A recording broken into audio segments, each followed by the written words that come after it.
전방위 압박을 예고하며 긴박하게 움직이고 있습니다. 제임스 매티스 국방장관은 미국 국가안보회의 직후 북한의 전멸을 바라지 않는다며 강력하게 경고했습니다. 네, 워싱턴 연결해 보겠습니다. 윤석희 특파원. 네, 워싱턴 DC입니다. 네, 제임스 매티스 미 국방장관이 북한을 향해서 강력한 경고 메시지를 보냈다고요. 네, 그렇습니다. 제임스 매티스 미 국방부 장관은 북한의 6차 핵실험 강행과 관련해 우리는 북한의 전멸을 바라지 않는다며 강력히 경고했습니다. 매티스 장관은 현지 시간으로 3일 오전 도널드 트럼프 대통령 주재로 열린 긴급 국가안보회의 NSC 직후 성명을 통해 우리는 많은 군사적 옵션을 가지고 있다며 이같이 밝혔습니다. 그러면서 미국은 물론 한국과 일본 등 동맹국들을 어떤 공격으로부터도 지켜낼 능력이 있고 약속은 철통 같다고 강조했습니다. 북한의 6차 핵실험에 대응한 미국 정부의 첫 공식 반응이라고 할 수 있는데요. 미국은 북한의 이번 핵실험이 레드라인을 넘어선 역대 최대의 도발이라고 평가하는 분위기입니다. 트럼프 대통령은 현지 시간으로 3일 오전 6시 반쯤 올린 자신의 트위터에서 북한이 중요한 핵실험을 했다며 북한의 말과 행동은 여전히 미국에 적대적이고 위험하다고 질타했습니다. 중국에 대해서는 미국을 도우려고 하고 있지만 거의 성과가 없이 중국에 큰 위협과 당혹감만 안겼다고 밝혔습니다. 특히 한국의 대북 정책에 대해 대북 유화적 발언이 효과가 없을 것이라는 걸 깨닫고 있다고 지적했습니다. 네, 트럼프 대통령이 북한의 경제를 모두 봉쇄하는 세컨더리 보이콧 가능성을 시사했다고요.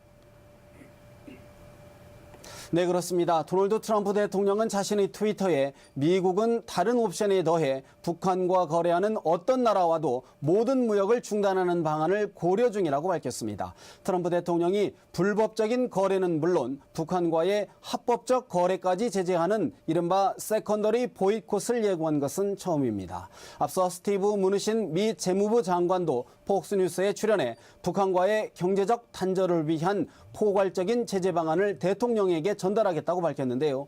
최후의 비군사적 카드로 여겨지는 세컨더리 보이콧을 실제 발동할 경우 그 파장은 가늠하기 힘들어 보입니다.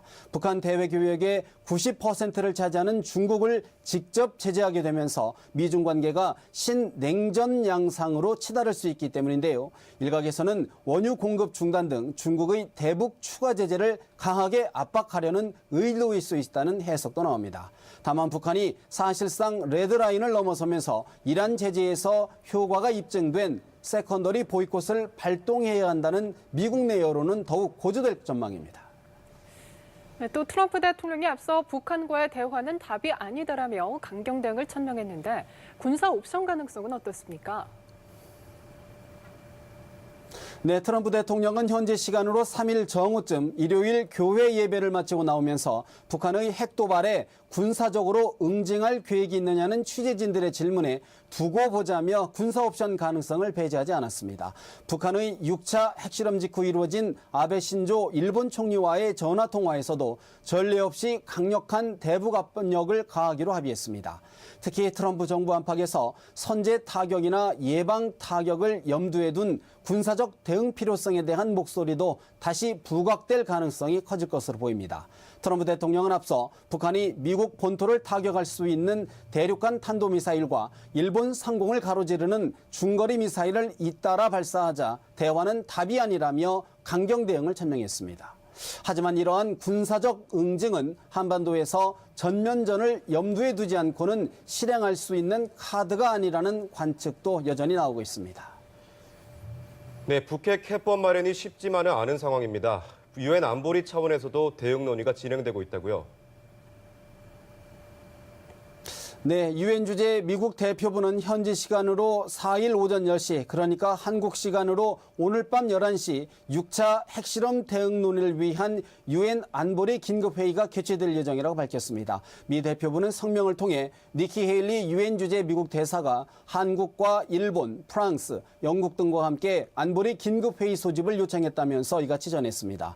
앞서 안보리는 지난달 5일 북한의 ICBM급 탄도미사일 발사에 대응해 북한의 주요 광물과 수산물 수출 등을 금지하는 안보리 결의 2371호를 만장일치로 채택했습니다.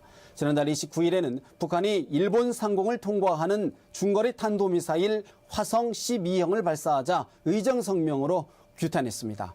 그동안 중국과 러시아는 북한 정권의 붕괴를 초래하는 제재에는 미온적이었는데요. 북한이 6차 핵실험이라는 전략적 도발을 감행한 만큼 입장에 어떤 변화가 있을지 주목됩니다.